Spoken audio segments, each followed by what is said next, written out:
Eastern Shore Talk, where peace begins. We talk life, love, and what's within.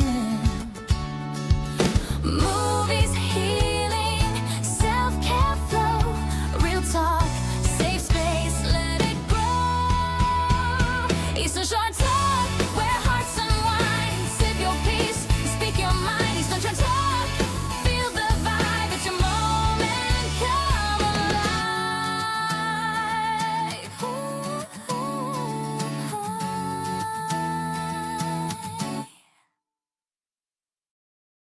Hello again, everyone. Welcome back to Eastern Shore Talk, your podcast for all things self-care movies. If it's your first time tuning in, welcome. We're glad to have you. This is episode 88. I'm Jay Watson. And I'm Cathy Castle. And Cathy and I are very glad to have Dr. Liz Dubois joining us this week to talk about self-care, the mental health, leadership, and the business world and how they all kind of tie together. So, Dr. Liz, welcome to Eastern Shore Talk.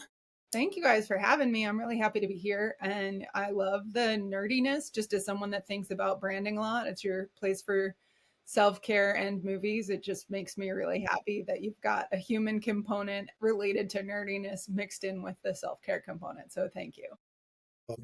We just figured it was the self-care part can get a little heavy and little, tough sometimes. So we kind of wanted to balance it out. So, and plus movies are such a great form of self-care for both Cathy and I. So they kind of go together. Sometimes people give us a side eye, like they don't seem to go together, but really the movies component is self-care. So, but anyway, so why don't you tell us why you wanted to come on the podcast, kind of just in a nutshell, kind of what you do, and introduce yourselves to our listeners.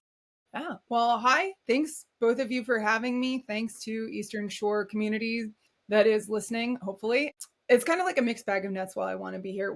So I saw one of your events being promoted on Facebook, and I didn't have an in-person client for the first 3.5 years of this company. This is the third company I've owned, because it started during COVID. And when I moved to the Eastern Shore, and then more specifically to Easton, I started to network again in person. I was like, oh my gosh, I forgot how fun this is. The last time I owned a consulting company was in Miami. It was back in 2000. And I built my entire business in person. It was all from networking. It was, Chamber of Commerce, like really heavy networking events, going to Art Basel, all these different really fun things where I was meeting other people that I could help. Social media was a thing, but it wasn't what it is now. And so the idea that you could build a company just from the internet, a consulting company from the internet, was kind of bonkers, right?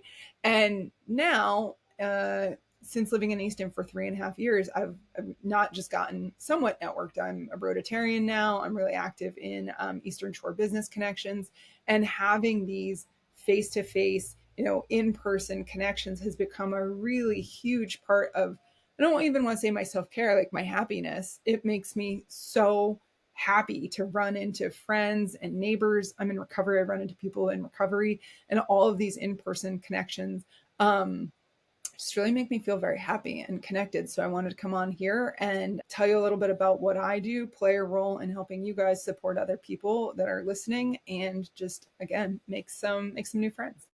Love it. Love it. Yeah, the first thing that comes to mind is you gave up palm trees for every day of the year to come back to Easton. I am a palm tree lover, and I grow them every year. And yesterday was the cutting down day of the palm trees. It's a really sad day.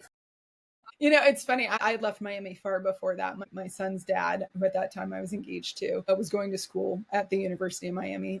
Okay. And I came along for the adventure. But it's funny, like, I gave up palm trees and then went and lived in Moscow during grad school. My goodness. From like palm trees to just like the red square covered in snow. I'm going to go personally deliver you a palm tree next spring. No, it's so funny. I living in Moscow, I fell in love with the cold. I did the whole Trans-Siberian to Lake Baikal, because I learned, like, there's no such thing as bad weather, just bad preparation. And so now, like, I wrote a travel blog at the time, and I like laid out all of the layers. I had 7 layers of clothing that I would wear, and it would go outside and it would be fine. What haven't you done? Haven't done a TEDx talk yet. I'm applying. I haven't parented a teenager yet. I haven't. We should talk.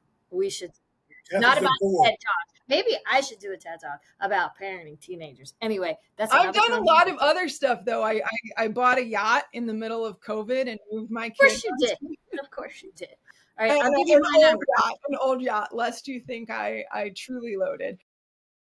Let's see. Right, yeah, it's a yacht. I renovated an 1851 home in Baltimore when I was still married to my son's father and won a historical preservation award for it. Like I've done some batshit weird, like, Gosh. not in the brand things.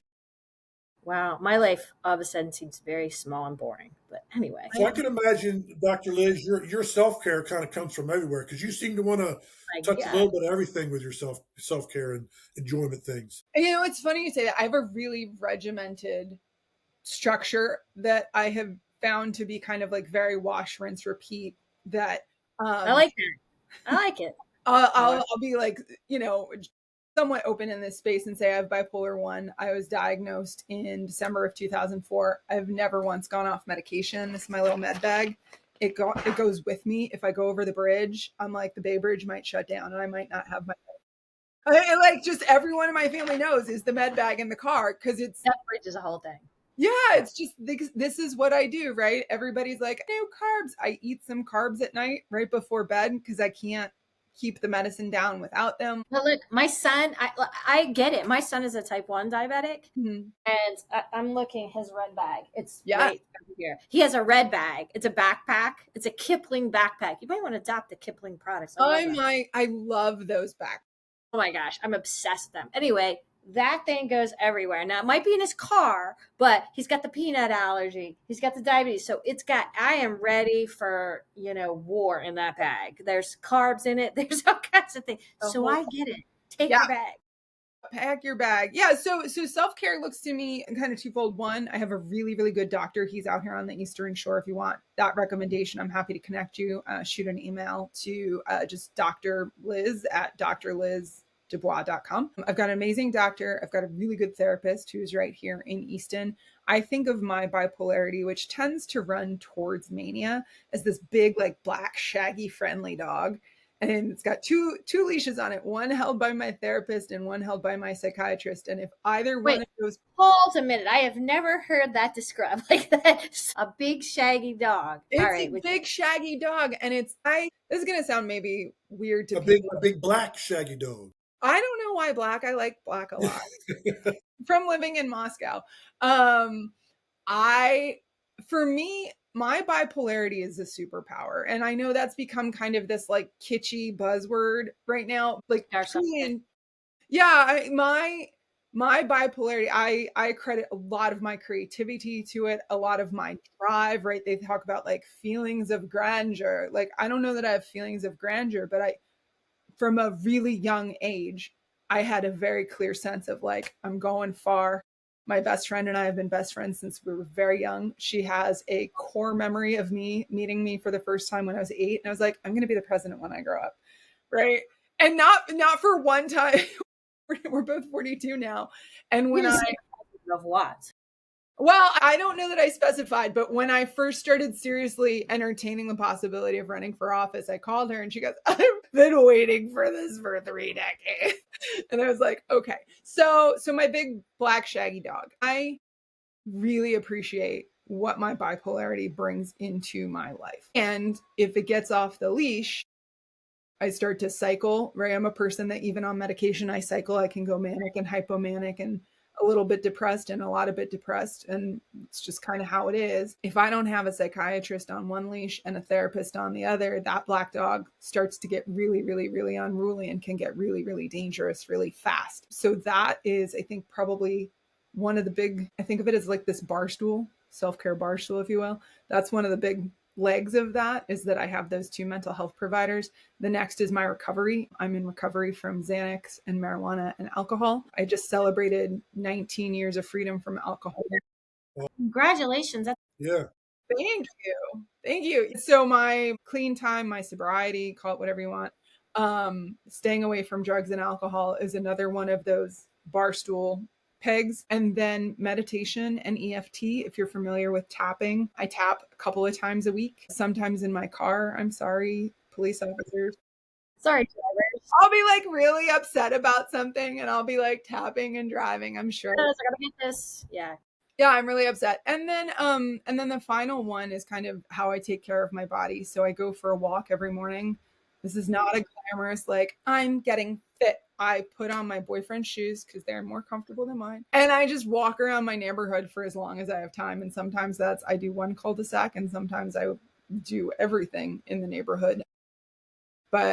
And I think within that, the other kind of physical health thing that I do is I go to bed every day around 9:30 and I get up around 8:30.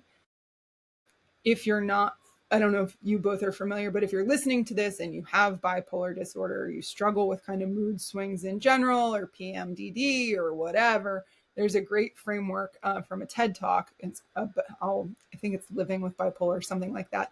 But it's a framework called SMEDMERZ, SMEDMERZ, SMEDMERZ. I've not heard. Oh my God, SMEDMERZ. There's a little cartoon character. There's an illustrator that came up with it. And she has. You're gonna follow up with me and send me all these. We're gonna be best friends forever now. It's fine. I like. Yeah. So just Google SMEDMERZ. It ends with a Z. It's a really good framework. It talks about sleep, medication, outdoor time, whatever. I love it already. Yeah, when I'm working with a client or I'm working with myself and I can kind of tell that I'm struggling, I go through my SMEDMERZ checklist, right? But I think it's fair to say when that's not just it. That does not just relate to you as somebody saying you have, the bipolar 1. That could be for everybody. That routine is for all of us. The sleep, the outside, the movement, all the things. All the things. Yeah. The reason I like SMEDMERZ is it's so basic, but it gives you a checklist, right? Because, the person that developed it happens to be bipolar and this is how she manages it. But you could be just a human walking around in the world with the most kind of euthymic general state and still, like feed and water yourself on a regular basis, right? Yeah. So that's my big thing. Those are my 4 bar stools, and as long as I keep on top of all of them, then I don't get too crickety.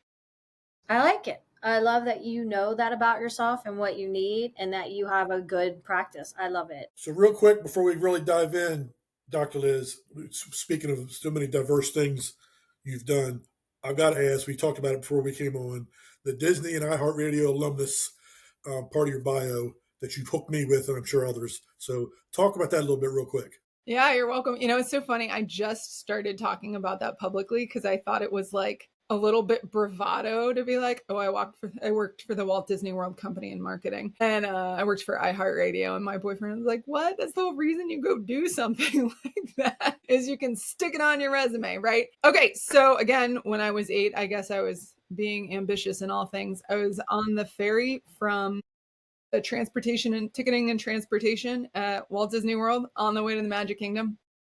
And I turned to my mom and I said, I'm going to work here when I grow up. And I was doing college full time, starting my junior year of high school. And I'm walking around the campus and I see a flyer for come work for Disney. And I was like, yep, on it. So I turned 18 September 30th and then mid-January. So what is that, like 3 months, 4.5 months, 3.5 months later, 14 weeks later, I was working at Disney. So 8 years old, I said, this is what I'm going to do. 18 and some change. Here I am, and I live there now. So I did the Walt Disney World College program, which if you are a young person and you want to learn about anything in the world, go apply to be a college program at Disney because it's such a diverse experience and you will learn more in 5 months than you will learn in the next 5 years. So from there, I moved to DC to go to American University and joined the marketing program and started going around to campuses and marketing the college program to other people. So I learned so much about marketing, about business, about life, and really just kind of the like call your shot bravado of Walt Disney just being like, oh, this is what we're doing, balls to the wall. That's still like really that's a core influence of how I function today in my work. Now, iHeart was a little different. So I had just graduated college. I'd had this amazing experience as a college program rep and then in marketing and all these different things, and had gone to my dream school, which was American University. And I come out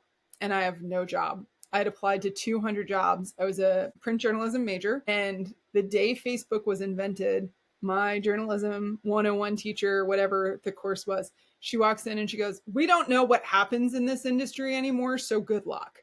Like, that was literally, that was a thing a professor said. And so I got a job waiting tables, and I was like, okay, we'll wait tables and we'll figure it out and we'll apply to a gazillion jobs. And one day, this very just like pulled together, I think is like sophisticated, pulled together, older, middle-aged, like kind of on the tail end of middle-aged woman, and two women in business suits roll in. I was working at McCormick and Schmick's in Bethesda, and which is no longer there. That's unfortunate.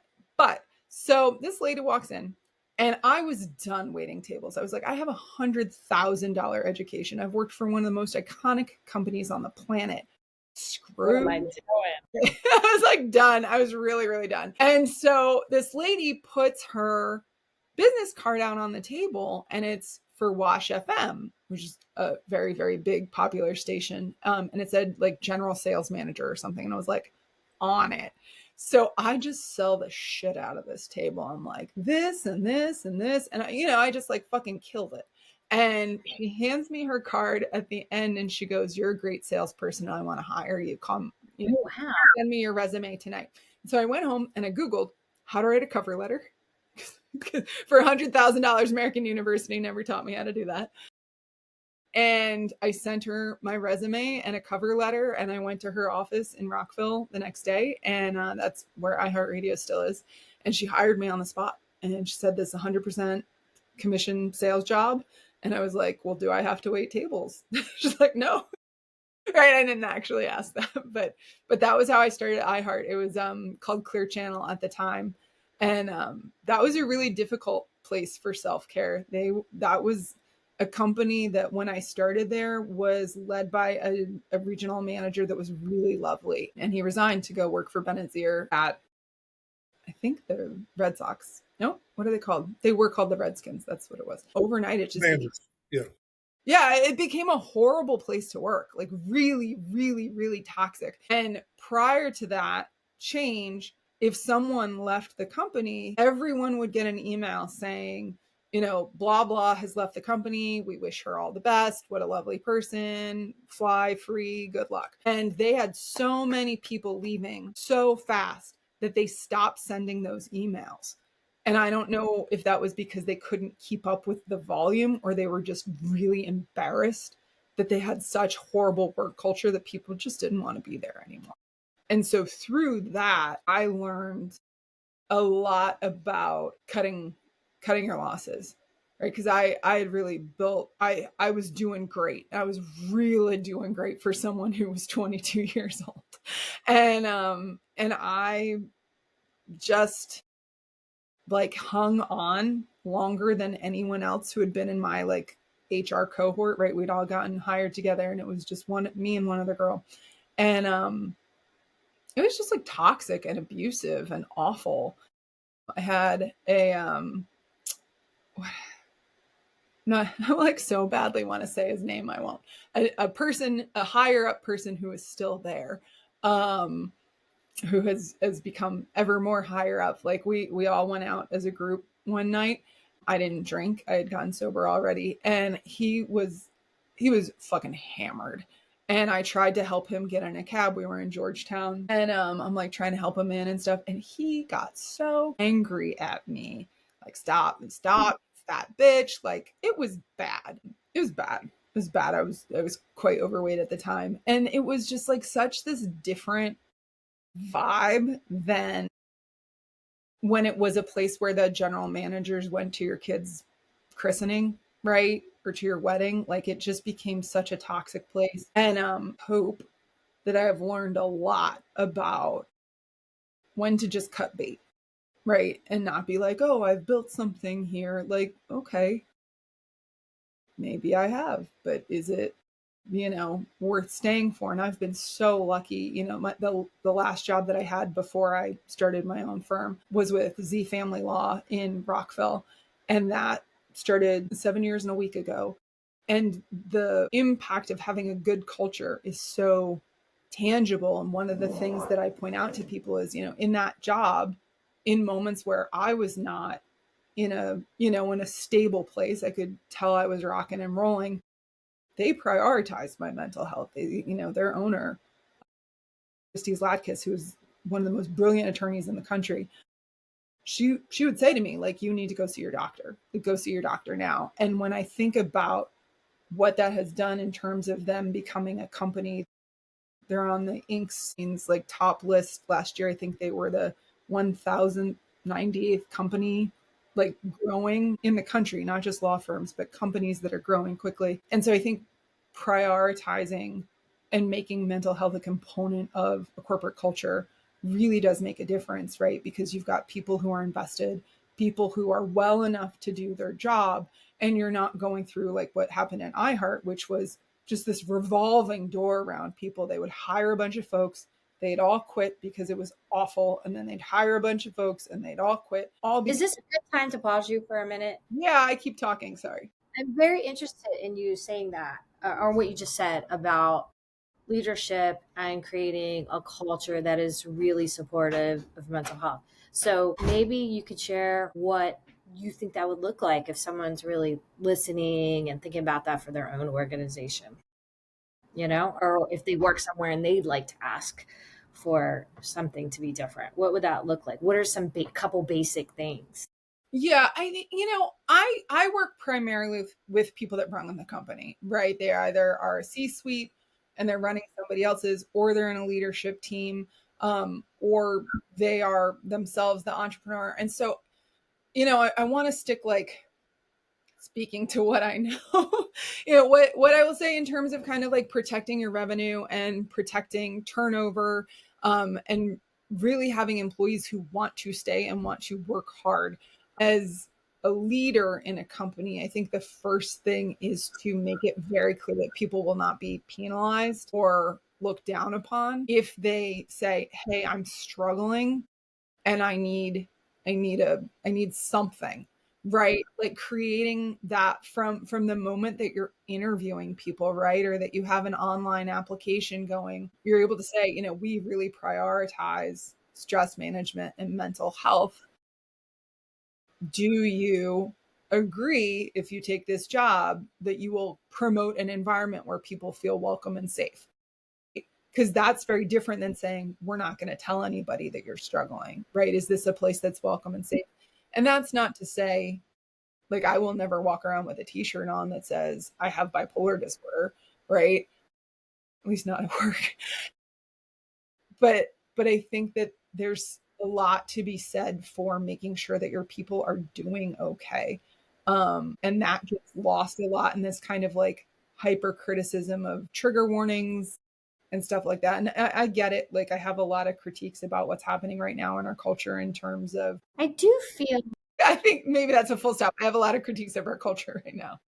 my children are making me laugh right now. I think Dr. Lewis, I do want to say something to her about that, but go ahead. Yep. How does that tie in? Because there's the folks who may be coming on board with a company, but there's also those folks that are in the leadership positions. And we talked about this briefly before we came on about how important it is for them to be aware of their own struggles and their own mental health. And I think I think it's likely that if they are aware of, hopefully, their own struggles, that they're going to be a little bit more empathetic with their employees. But then again, there's probably that segment that are like, I have to put on leadership, so therefore I have to set whatever my stuff is aside and leave it be for another time while I'm leading my business, my company, my department, whatever it is. So how do those things kind of tie together? Yeah, I think if I were to go run a large company at this point in my life, which I don't care to, but I certainly help people do that. I think the best advice that I would give in this regard is to say, have a full day leadership retreat all around. I would walk in with big printouts from Kinko's or whatever it's called now, FedEx printing, right? That says this is how much money gets lost by companies because their employees quit over a mental health issue. This is how much money gets lost because of right? Because I think that it can be like very squishy and precious to talk about mental health. And if you're in charge of, paying the taxes and paying the electricity bill and doing the things that make your company money, right? That's not being like cutthroat. That's just the reality is you can't pay for someone's United Healthcare that pays, for a therapist if you can't, pay for other stuff too to keep your company running. So what I would do is I would take a full day retreat with every single leader and I would say, listen, bottom line, this is going to impact our company. This is impacting our company. We may not know it, but this is going to help us grow. And so this is what that means, right? Like your employees know that they are welcome to come speak with you and say, I'm not going to go into any detail, but I'm struggling right now and I need X, right? Maybe that's time off. Maybe that's whatever. And we go ahead. I was going to say with the kind of self-care, right? Let's say I'm the CTO, which I'm not. I'm horrible at technology, right? But let's for a second say that I am, right? And I'm like, okay, great. Like my subordinates are going to get, all this squishy reassurance, but like I can't do this because they need to see me as the person that they can come to and be strong. I think there's a lot to be said for being able to say to the owner or whoever your superior is, say, I just need to check in. I'm not in a place right now where I can be a strong leader. I need to bump to the side on X, Y, or Z. And that might not be feasible for every company in terms of you're hearing this and you're like, yeah, well, we only have 4 people. Okay.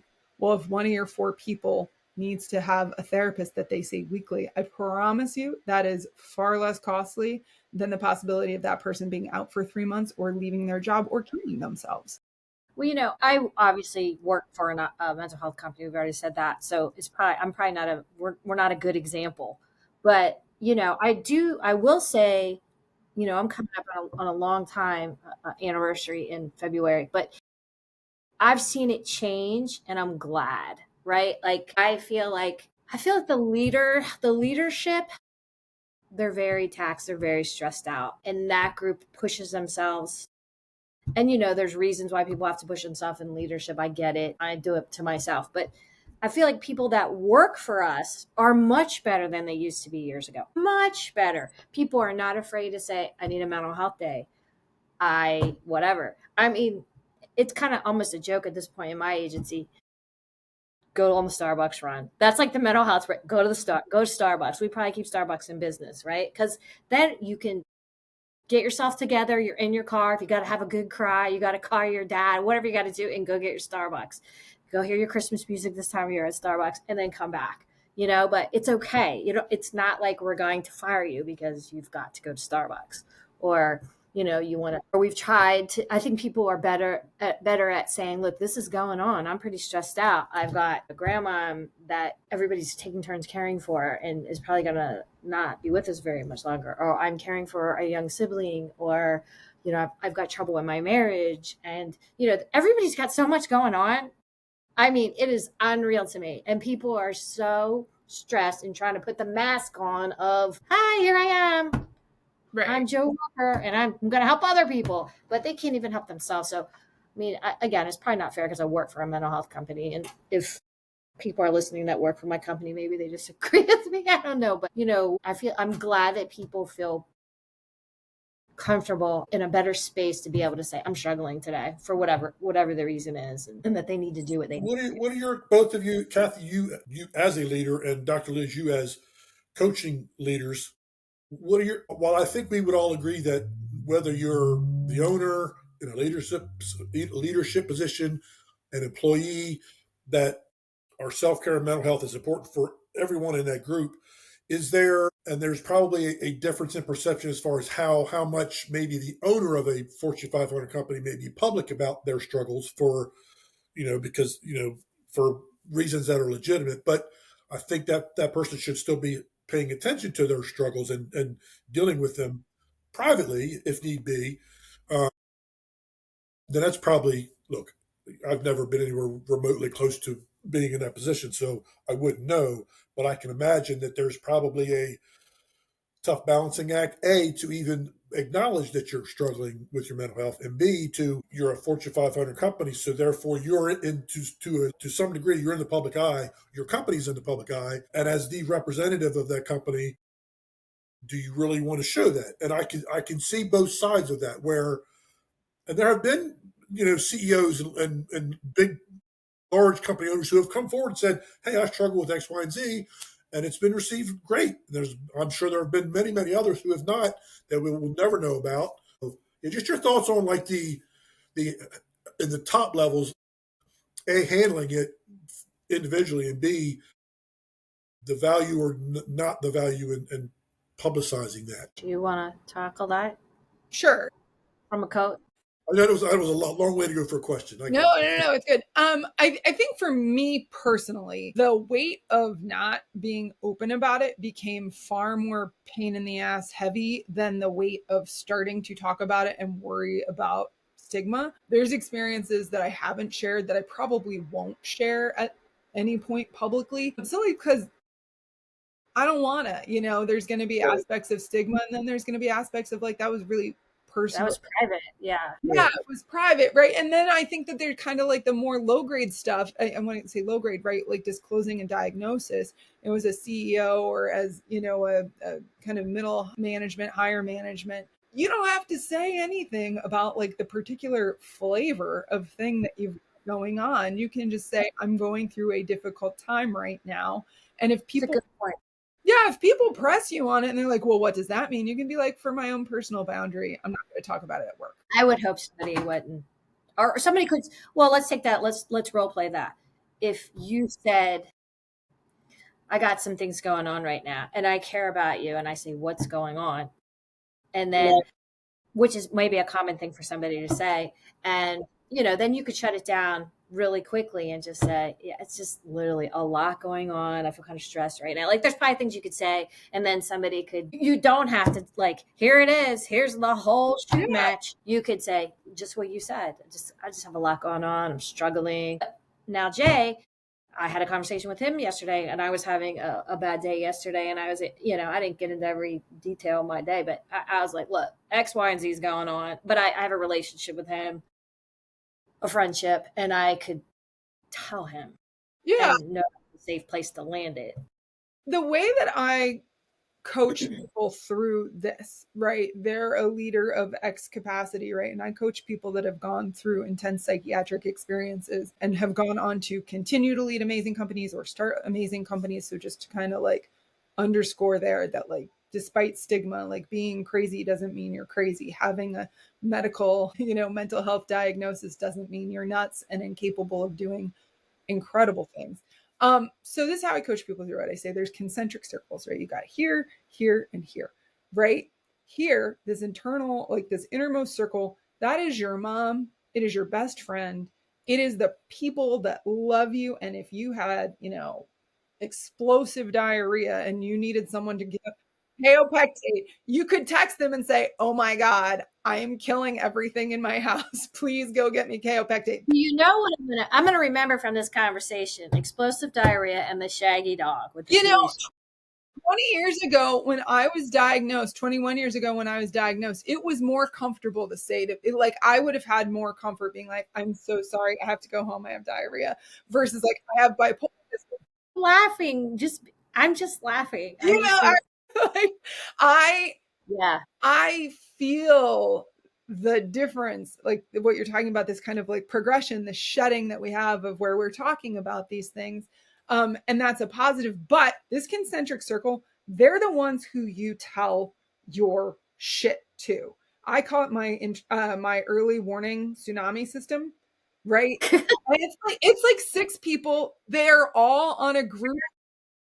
They're your anchors. No, it's not that. I mean, sure, it is, right? But it's also people that have known me a really long time. It's my cousin who has known me from birth. It's my ex-husband who has known me since I was 18, right? These are not people that I would necessarily be like, I'm going to pick them up and be like, Oh my God, I cannot even tell you, right? These are people that have known me a long time. And so that if I don't feel good, I send an email to that group thread and I say, I need us all to get together in a Zoom room. I don't feel like myself and I need some feedback from people that know me, right? And in that circle, the people that are in there collectively have known me about 150 years. If I look at the span of those relationships, those are the people that know everything. Outside of that, these are your friends. These are the people that, your hairdresser that you're just really close to and she gives you the best advice, whatever. Like, oh my gosh, I'm struggling with this thing. And then there's like the professional circle.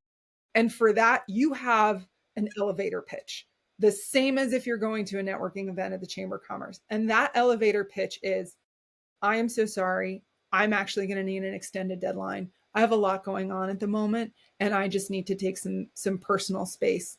Thank you. Right. And if someone presses back, oh, I care about you, what's going on? You can just be like, I'm really not up for sharing, but I hear your concern and it means a lot to me. Let me pause you again. What I like about what you're saying right now is that inner circle. So what I like about that to me, that is part of a wellness plan. And I think it's good for all of us to have that group of people or that one or two people, whatever that is for you, that you can throw the lifeline out to when you are struggling, because all of us struggle. I don't care who it is. I mean, if you say you don't struggle, then you're not telling the truth.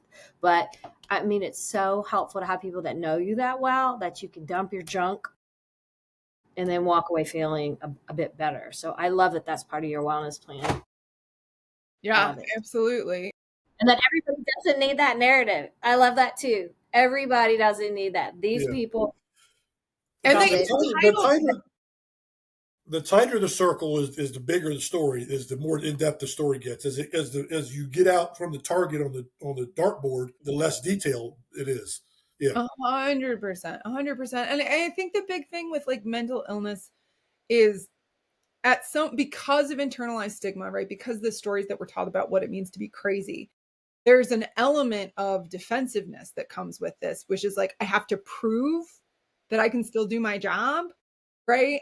And that's where that elevator pitch comes in really handy to the wide world of your company or whoever, right? Like you say, I'm so sorry, X, Y, and Z, I need to push the deadline out. I'm not going to be able to be at the networking breakfast next week, but up, right?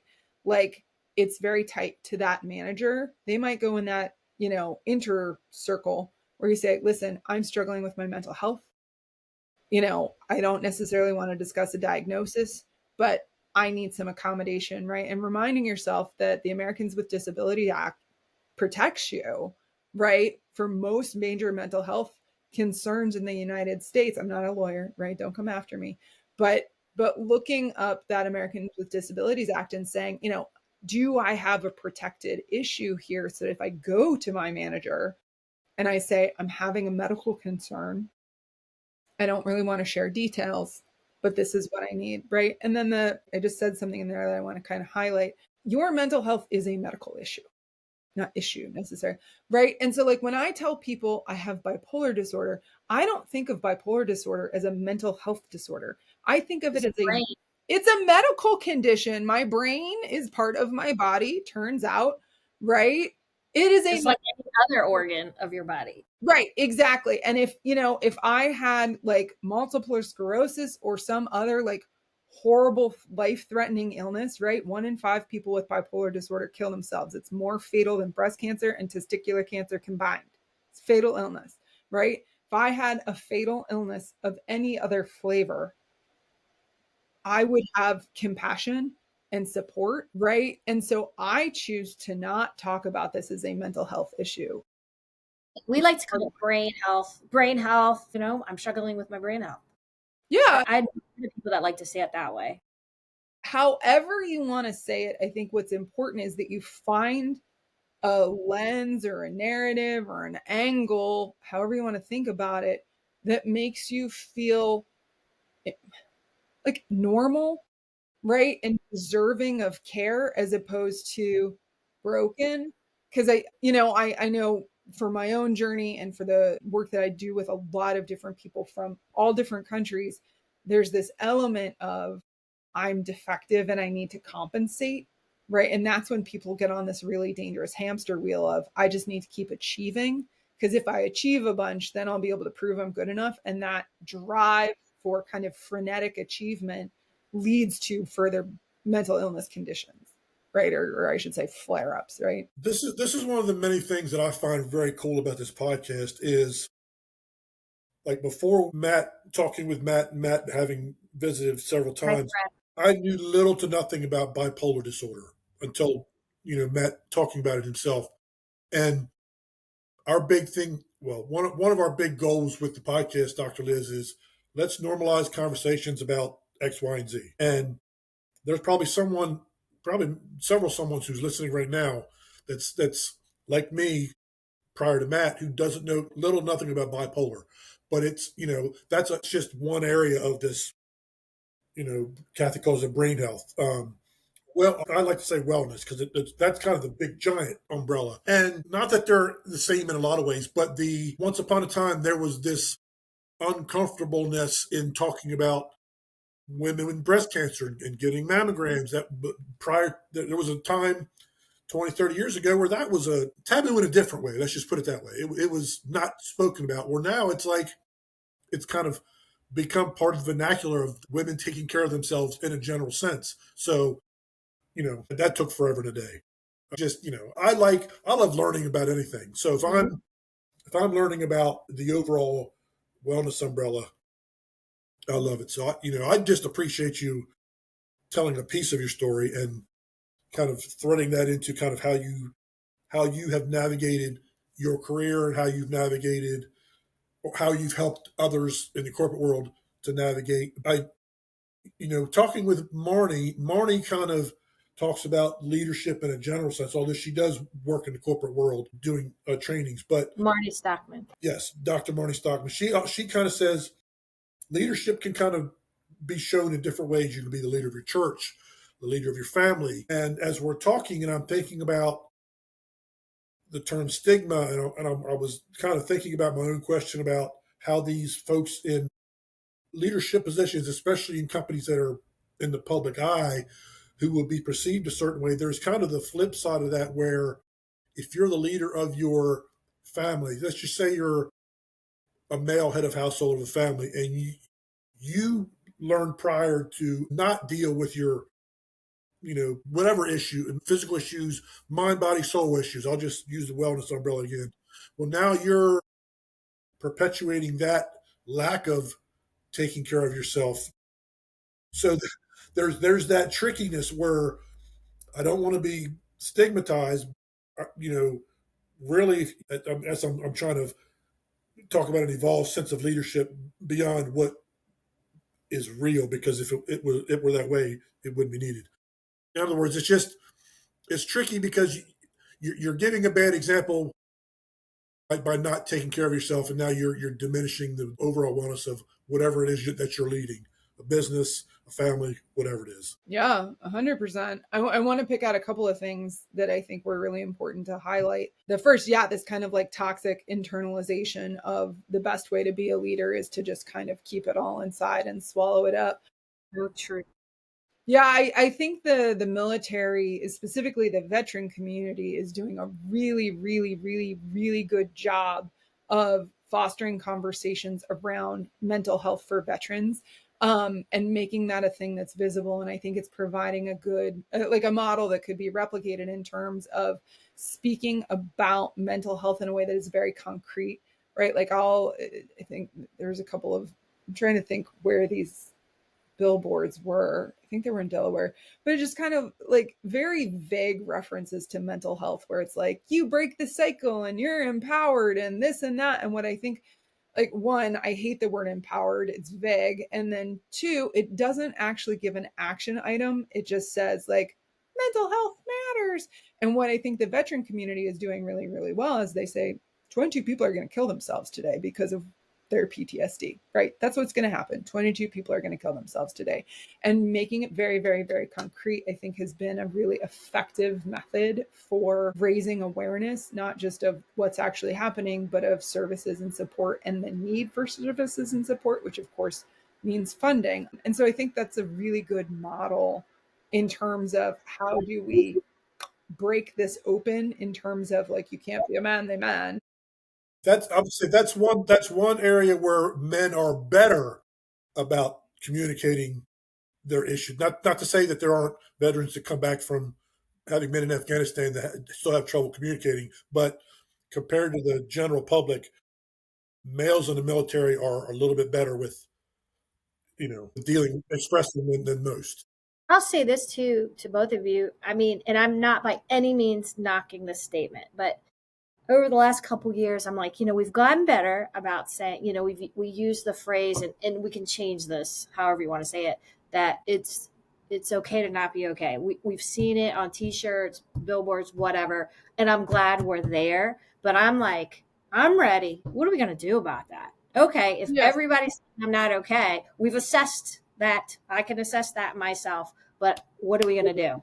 What's the next step? I'm ready for us, the conversations, to take the next step. I don't actually think that that this is not to contradict this idea of like, it's okay to not be okay. Sure. Right. It's on like a sticker you can put on a Stanley, and that's cute. Right. But the reality of trying to access medical help for any sort of wellness, right? Therapy's freaking expensive. It is. And you know what? I mean, you're going to get me on a soapbox. So, what upsets me is how we're structured in this country. So, there are certain insurances that you can have therapy for eternity. And then there's other people that are paying people are paying a lot of good money for insurance. And then there's a number on that therapy. And then what does that mean? You're magically better in 10 sessions? I mean, and people can't afford then to pay out of pocket for that. So then what are they going to do? You got to make a choice. So they drop out and they're doing bad again. Yeah, it's okay that I'm not okay. Like I would totally, well, not really. I can see the appeal of wearing a shirt that says, like in cute script, like it's okay to not be okay. I would never wear a shirt that says I have bipolar 1 and I have to take medication every day and it's a real pain in the ass.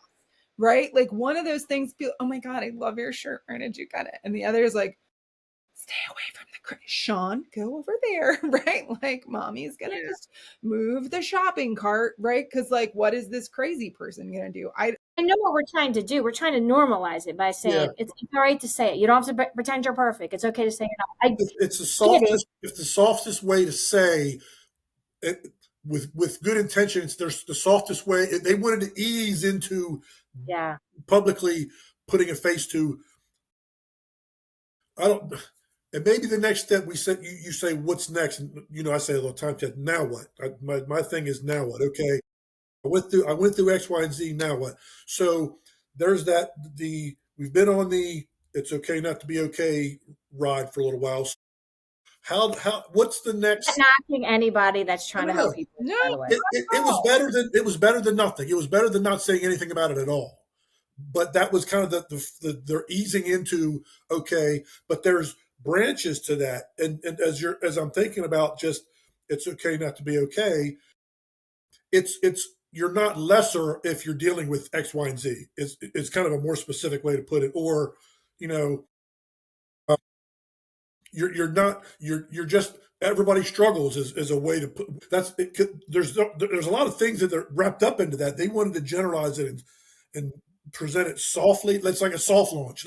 Let's try this for a little bit. Let's see. So okay, now let's take 3 or 4 branches off of that. It's okay not to be okay, and whatever the categories are, and let's really the now what time is here. Like the next step is okay. Let's push it forward in these because it's not just there's not one road to being well. There's and 4 is even limiting it to some degree, but you've kind of got to cover a little bit of difference if that makes sense. My barstool analogy. I got a feeling we're going to need a part 2 with you. We could talk about this all day, right? Yeah, absolutely. No, it's interesting. So you said something earlier, Jay, about all of a sudden breast cancer became less taboo, right? It was taboo in a different, that wasn't an accident. And if we were to if we're on Star Trek and we're looking at the historical timeline of this is how this came to be, it was a very specific thing. Lady Bird Johnson was diagnosed with breast cancer, I believe in 1978. And she made it a very very sitting in Walters Reed Medical Center, very deliberate decision that she was going to be public about it. And if you can, go rewind all the kind of like the NFL wearing pink shoes and all of the different work in the Komen Foundation, it goes right back to that point in Walter Reed, where a very brave first lady said, my boobs need to get cut off and I'm going to talk about it. And I think for us to move past this, it's okay to not be okay, into something where we actually do a thing, right? It's okay that please God, right? It's okay to have breast cancer. There's no shame. It's not taboo. We're not talking about your boobies. Oh my gosh, right? Like that happens through a lot of different vehicles. And I'm thinking specifically, I was 4th or 5th grade.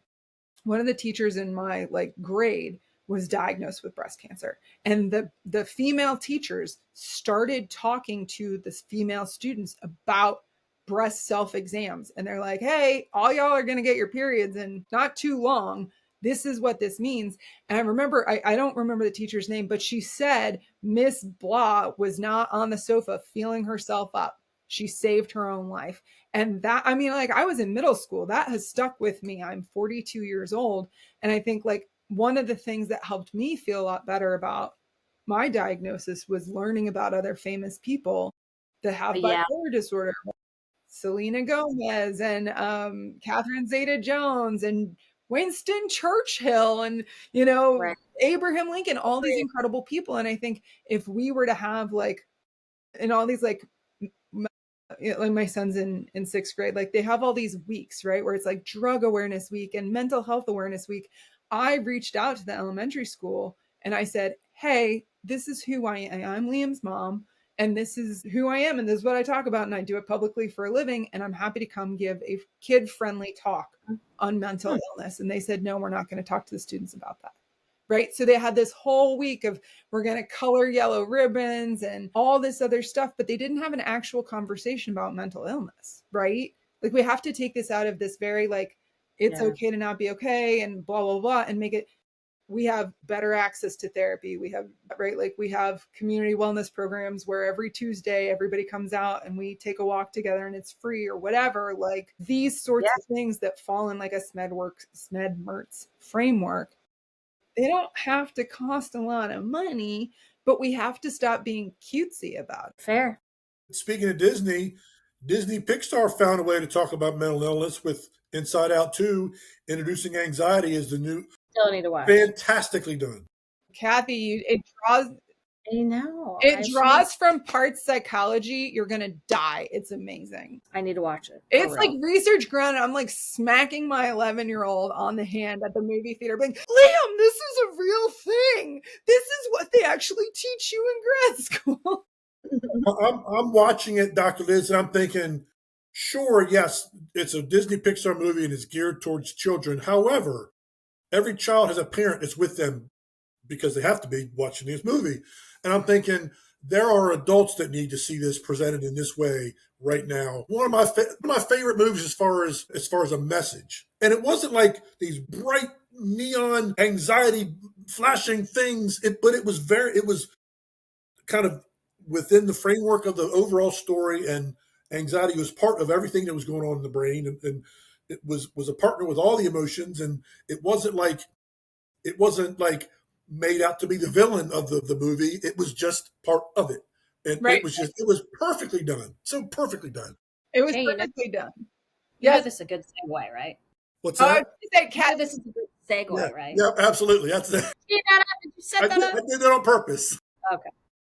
Fair. So yeah, before we get out here, Dr. Liz, we do a music/movie trivia segment. So God, I know nothing about pop culture, so this should be interesting.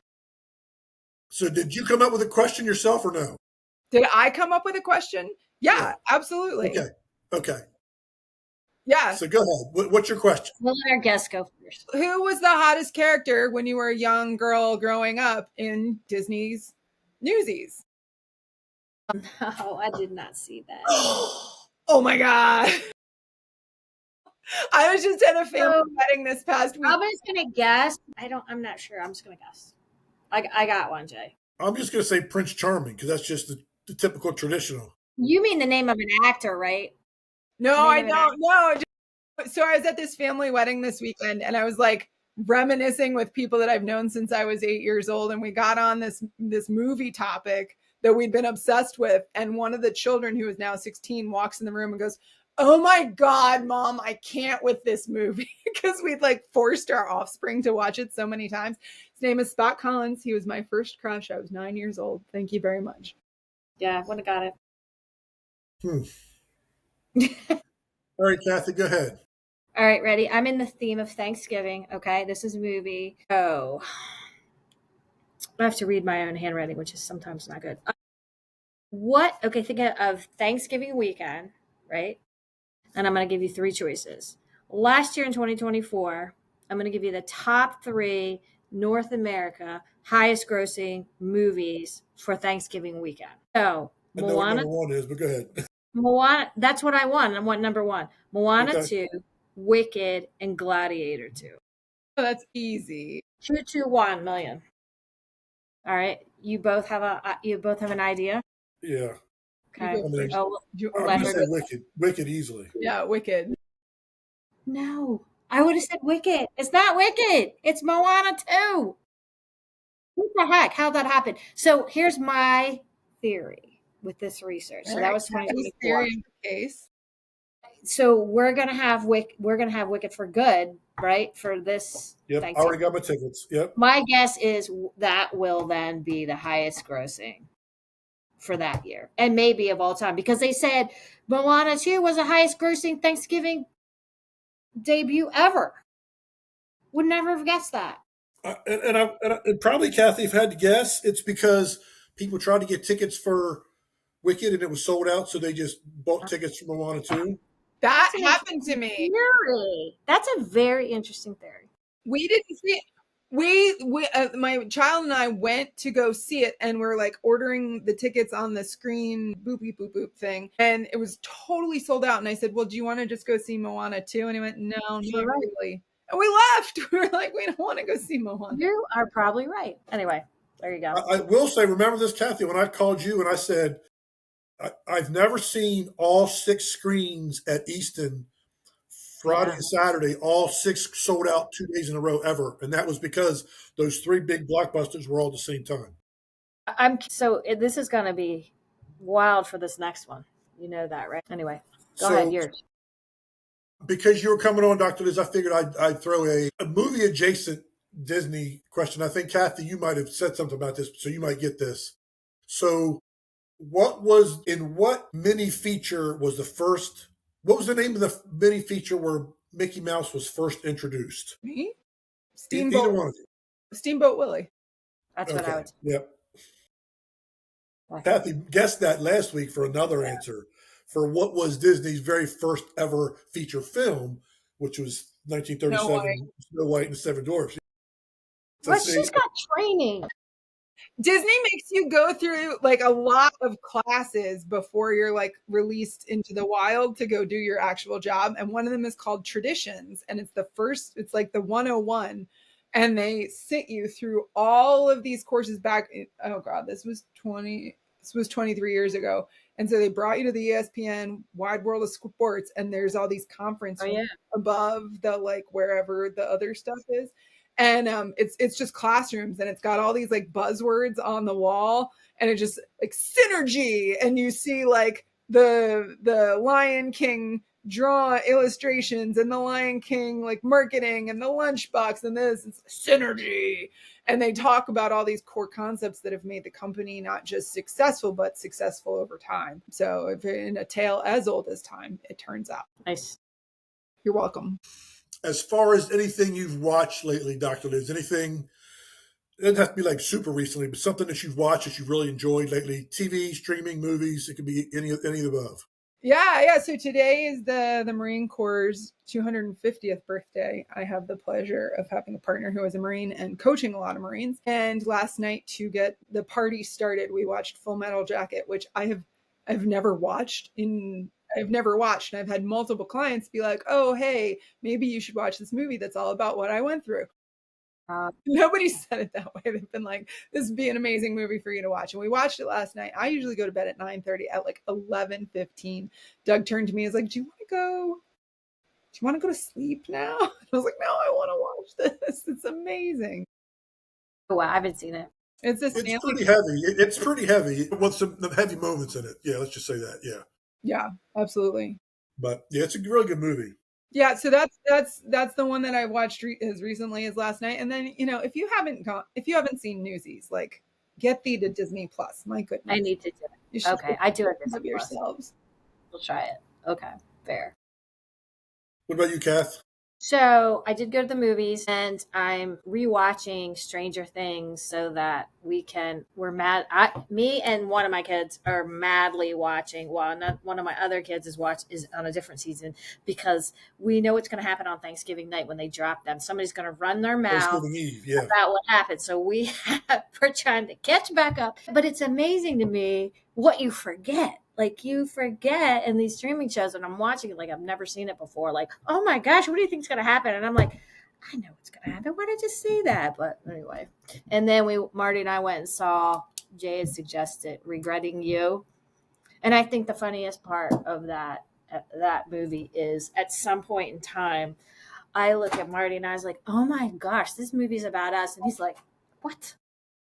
I was like, I don't mean I regret you. I mean that the kid, because they have kids in it that were, complaining about their parents. It was a parental thing. Not that I regret it, Marty, but it made me giggle. He thought I was saying I really liked that movie a lot. The daughter's friend was hilarious. Like she was like the comedic relief. She was so But funny. you know what got me, Jay, is I recognized a character and Marty recognized a character. That wasn't the character. I was like, I'm not going to give away the story, but the lighter haired guy, I was like, why do I know that guy? What's he been in? I get on my phone and where you're not supposed to, but I got on the phone and it was Clint Eastwood's son. And I was like, but I recognize that face, Yep.